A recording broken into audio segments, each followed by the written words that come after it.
যে এরা সংস্কারের বাহানায় যদি নির্বাচনটা না হতে দেয়, সেজন্য আমরা সবকিছুতে আপোষ করে জুলাই জাতীয় সনদও স্বাক্ষর করেছি।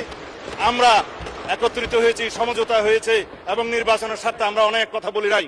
মদিনার সবচেয়ে বড় মুনাফিকের নাম হচ্ছে আব্দুল্লাহ ইবনে উবাই ইবনে সালুল। নাম শুনছেন? মুনাফিক চিনেন তো আপনারা?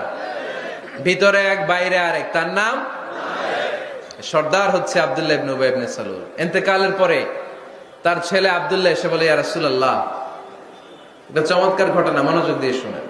ইয়া রাসূলুল্লাহ, আমার আব্বা আব্দুল্লাহ ইবনে উবাই ইবনে সালুল মুনাফিকদের লিডার, আপনিও জানেন আমিও জানি, কিন্তু আমার তো বাবা, আমার কি, আমার তো মায়া লাগে। ইয়া রাসূলুল্লাহ, আমার আব্বা ইন্তেকাল করেছে, আপনার গায়ের একটা জামা খুলে দেন। কি খুলে দেন?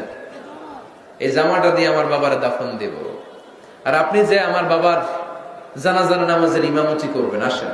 ওমরে ফারুক বললেন, না, আপনি যাবেন না।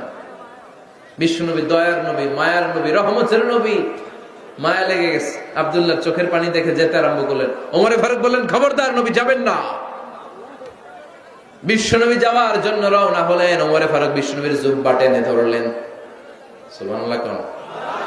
আমাদের দেশে হইলে কি বলতাম আমরা? বেয়াদবি করছে না? না, সম্পর্কটা এমন ছিল। ওমরে ফারুক জুব্বা টেনে ধরেছেন।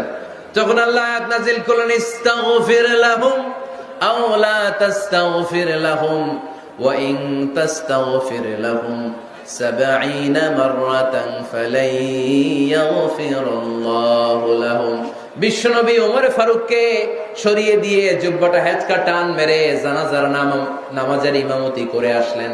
আসার সাথে সাথে ওমরে ফারুকের পক্ষে আল্লাহ আয়াত নাযিল করলেন, নবী, ইস্তাগফির লাহুম আও লা তাস্তাগফির লাহুম, আপনি মুনাফিক সর্দারের জন্য ক্ষমা চান কিংবা না চান, জুব্বা দেন কিংবা কাঁদেন, যাই করেন না কেন, ৭০ বার যদি এই মুনাফিক সর্দারের জন্য আপনি ক্ষমা চান, আমি আল্লাহ আপনার এই দোয়া কবুল করব না।